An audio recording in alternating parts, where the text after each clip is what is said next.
Good morning. I'm Ginny Von Quarter. I'm an author for lynda.com and LinkedIn Learning. And I am Kathy Du. I am a Senior Product Marketing Manager on the PowerApps and Flow team. And they just got it on. How cool. And this morning we're going to talk about PowerApps and Flow. How many of you have been to other sessions about Microsoft Flow and PowerApps? At this there's been a lot of really great content. How many of you have built PowerApps or Flows before?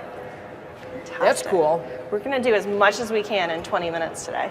So that's the goal, is to see what you can get done in 20 minutes. We're going to start with by telling you a little bit about both products. Microsoft Flow is enterprise cloud-based software service that you can use to automate processes across services and across applications. When you're all done, what you can do then is have an app that will work both on a mobile device and on the web. So Microsoft Flow you're going to see at the very end of our session. But there are built-in over 120 now, I think, templates for common scenarios, more added all the time. So the kind of thing where you get an email and you want it to trigger some kind of a addition to a list or other information. And there's just this fabulous list of templates that are very accessible because they have icons that show you what applications they're relevant for. You can, of course, also search and filter them. We're going to begin, though, with Microsoft PowerApps, another set of software services that are largely cloud-based, where, again, we will be creating, building, and publishing mobile-first apps that can also be used in browsers. They allow you to leverage the capacity of the devices we already have. So you can use the camera on a device, the GPS on a device. And between PowerApps and Flow, they share over 160 different connectors to services that you and your users are already using. Not just Microsoft products, but Box. I learned yesterday there's a connector for LinkedIn now that I'm supposed to remember to mention. So we have all of these connectors that we can use. Our scenario today is that we're going to build, using two different SharePoint lists, an application in the HR zone, and I'm going to turn this over to Kathy. Yeah, so we're going to get started today. We're going to start, first off, I'm going to jump over to SharePoint. So we're going to use SharePoint as our data source for this. And we have a SharePoint HR positions list. And we're going to build from scratch here today. We're going to see as far as we can go in 20 minutes, see what we can produce as an app. So right from my SharePoint list, which is where I want to start, I can go through and click on the Create an App button. And when I do this, it's going to ask me to name it. So we're going to ignite demo 2. We're going to name it. When I click on create, it's actually going to open up PowerApps Studio for the web, which is our web version of our authoring studio for PowerApps. And it's actually going to scaffold out a 3-screen app based off my SharePoint list. It's going to give me a gallery view. It's going to give me a details view. And then it's going to give me an editable view of that data from that SharePoint list.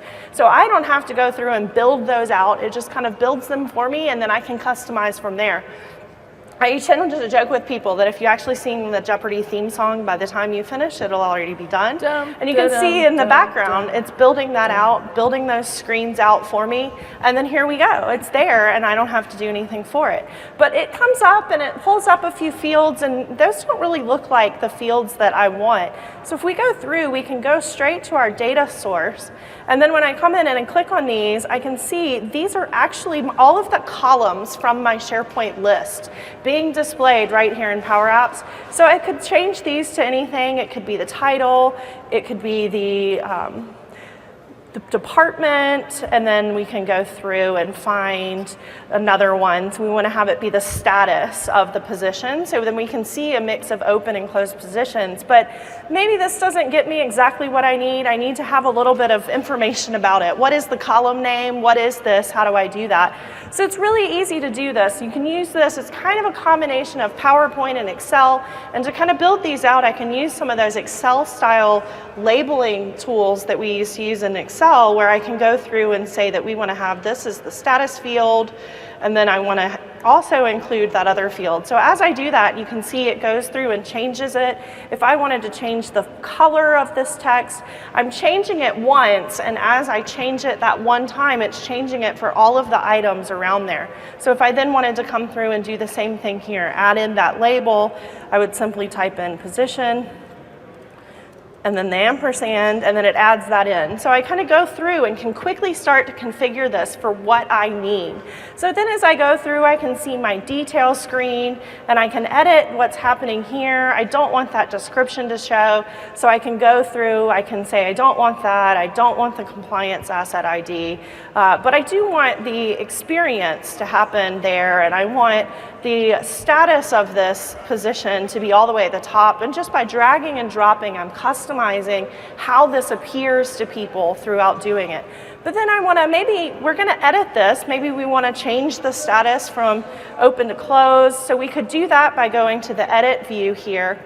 And this all seems great, right? But a lot of times we don't exist in our scenarios in a singular SharePoint list. So how do I then go back and see, if I'm looking at my HR site here, the candidates that are applying for this are actually in a separate SharePoint list. So if I go back to my PowerApps, if I can find the right tab here, we can easily create a new screen for this. So we're going to create a new blank screen. And from that blank screen, let's go ahead and add that information for that other list. So we're going to create a new vertical gallery. We're going to go ahead and insert that. But then we want to change the data. So we want to add that data source, that candidate's data. So I simply come in and say I want to add a new data source. And then from there, I'm going to pick my SharePoint data source. But we could choose any other data source. We could choose from any of these long lists of data sources that you see. These are some that are already in here. So from here, I can wait for it to pull up. It would pull up recent sites if I had done this in the last couple of days. So we're going to grab that URL. We're going to put that in here. I'm going to say go. And then once I put that site in there, I put the doesn't actually need that. And from here, got it, it doesn't like me today. Oh, I actually left part of it out, that's why. That would be why. Let's get the actual right list name.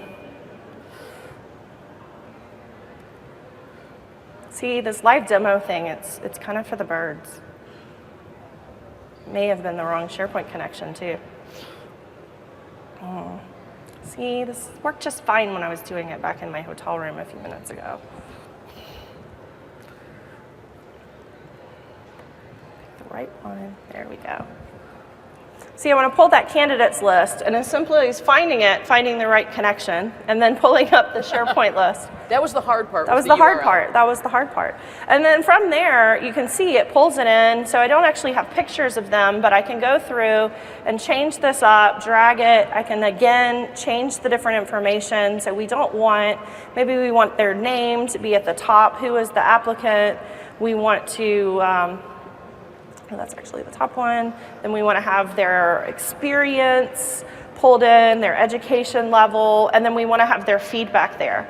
So this looks great, right? But maybe I want to do some other things. Maybe as we're going through the candidates, as we build out more of these screens to do different things, to edit the details of the different candidates, maybe I want to do more. How about, well, this is a HR app. What if I wanted to be able to have somebody rate the candidates, for example? That's a great idea, Jenny. So maybe if I have that edit screen for each of the candidates, and I wanted to do that, so let's throw that in real quick. So let's go in, and we're going to add in a new form screen, and then we're going to connect this to our data source, which is already there because we've added it once in this app.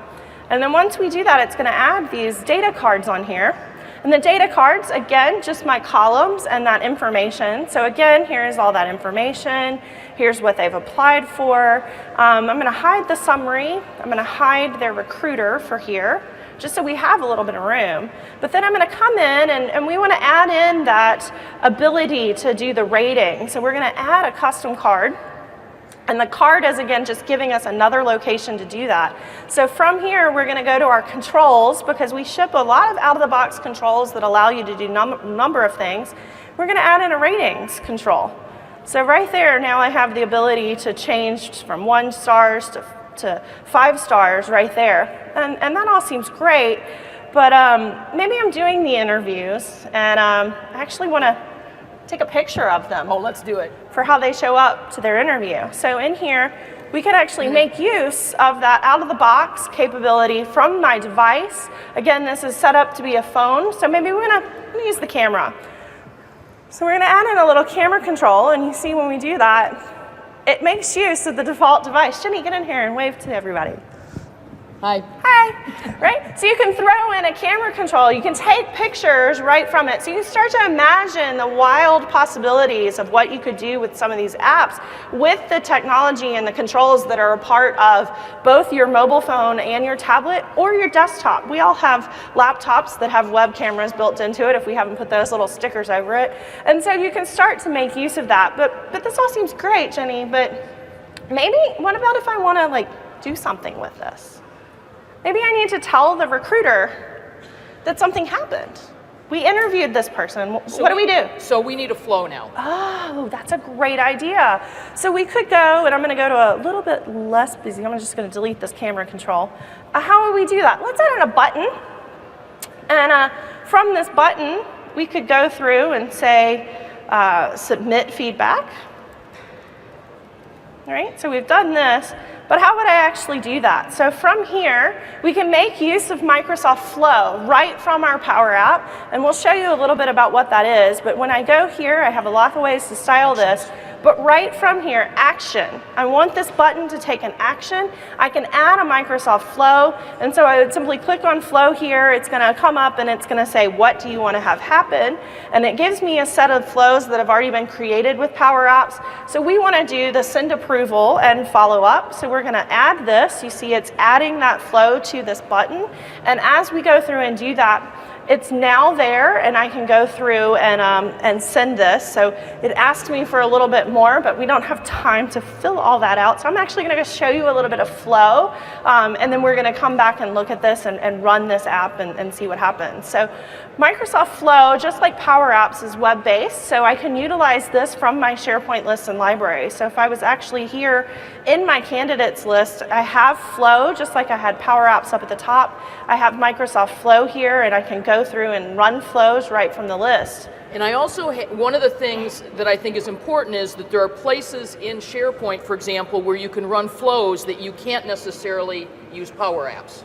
There are times where you would want to do that, get an approval, send feedback, request feedback, all different kinds of things that you might want to do in SharePoint. Independent of Power Apps, you can use Flow, completely independent from Power Apps. But let's take a look at this one. So this is our send approval and follow up via email. So this is my kind of dashboard for this flow. So let's take a look at what this is.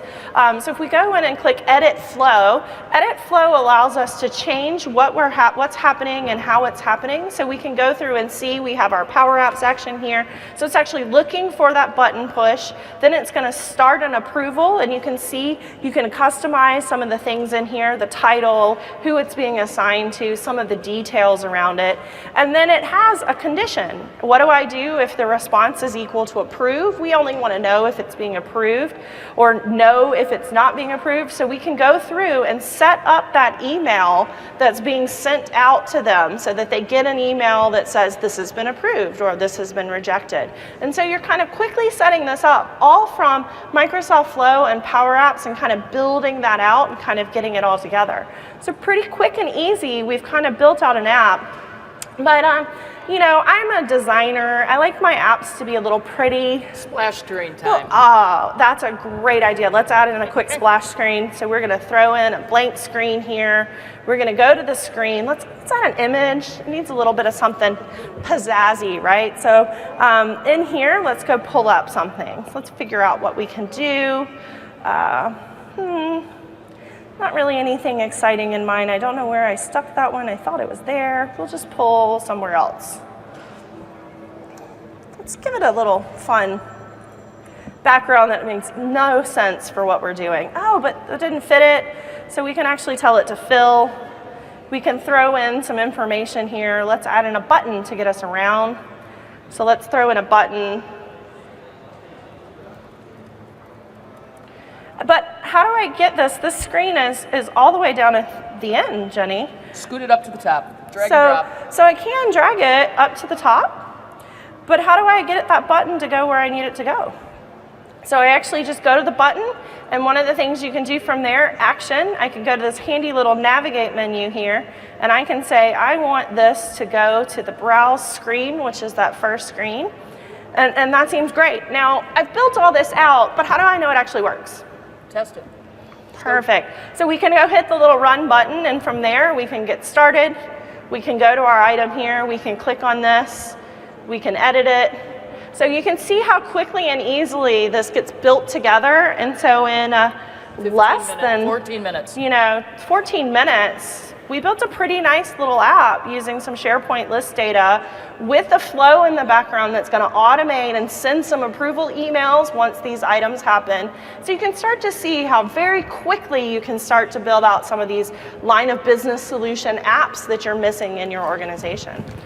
So we actually didn't make it to these yesterday, Jenny. I know, this is exciting. Let's give you a little bit of a roadmap here. So we wanted to do a little bit of a highlight around where Microsoft Flow is going and where PowerApps is going. So you can see there's a long list of things on here, and we're really excited to see some of these happen. We're going to have more integrations with SharePoint Online, so having content approvals that are going to happen out of the box, different components like that. We're going to have rich text editors for the emails that we generate out of Flow. So that's really exciting, right? We always want to customize those emails. Right now, if you want to customize an email, you have to actually know how to write HTML. Well, we're going to change that and give you an HTML text editor. And being able to put flows in App Source. Oh, that's going to be fantastic too, because then I can build flows and share them across my whole organization or share them across multiple organizations. But what about PowerApps? So we have a lot of different things around PowerApps that are coming too, and long list. I saw the demo of putting PowerApp lists inside of SharePoint Online. Oh, has everybody seen that one where you change the new and edit list forms in SharePoint Online to become PowerApps? So we're really excited for that one. That one's coming very soon. And then things like being able to have attachments and images right there in it. So we're really excited to see that one come as well. And then Jenny, what do you have to offer for everyone here? So first, the easiest way to try this is just to jump in and try it. These are services. You can go online. And if you have an Office 365 subscription or a Dynamics 365 subscription, congratulations, you're the proud owner of PowerApps and Flow. Please go sign up, build some PowerApps and Flows. We would love to hear your feedback from it. And if you don't have those things yet, get a trial subscription. You'll be a trial owner of PowerApps and Flow. Yeah. From now through October 31st, Halloween, I have 3 courses on LinkedIn Learning. One on learning Microsoft Flow, one on learning Microsoft PowerApps, and another on using Microsoft Flow and PowerApps together to do no-code workflows in SharePoint. And all of those are unlocked free for your use through now through the end of October. We encourage you to download the deck from this presentation because all of the links and the roadmap and stuff are in there. That's why we put them in the presentation. And then finally, there are still some other related breakout sessions that you can attend if you liked what you saw here. So we've got a lot of great breakout sessions. If you haven't been able to attend some of the ones that have happened earlier throughout the week, please remember they have been recorded and you'll be able to get them as well as the decks through the Ignite app and content sources. I think they're all getting posted on the Microsoft technical communities as well. So there's lots of ways for you to find these if there's one that's happened later or earlier in the week that you haven't been able to go to, but there are still some great sessions happening today on this PowerApps and Flow. And then as well this afternoon over in the Expo Hall, we have some t-shirts that we're looking to give away because I really don't want to ship them all the way back to Redmond. So starting about 2:30 today, we're going to be doing a big t-shirt giveaway at our booth over in the Expo Hall. So if you would like a PowerApps or Flow t-shirt, please come find us over in the Expo Hall starting at 2:30 today until the Expo Hall closes or while supplies last. And then go back, to your office and pull on that t-shirt to inspire you and jump in and create your first Power App, your first Flow, or both together. Thank you for your time this morning. Thank you so much, everyone.